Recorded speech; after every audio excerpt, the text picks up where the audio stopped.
Welcome back to Guide with Samuel. Today, I'll show you how to update your Emirates ID information in the UAE Pass app. This ensures your digital identity is always current.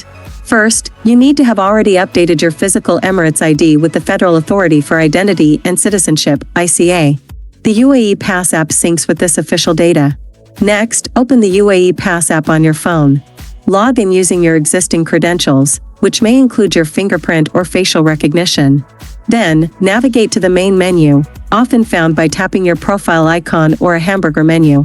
Look for an option like Profile, My Information, or Update Details. After that, the app should automatically check for updates from the central ICA system. If a new Emirates ID is linked to your identity, you will typically be prompted to update your profile.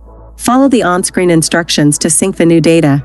If it doesn't update automatically, look for a refresh or sync button.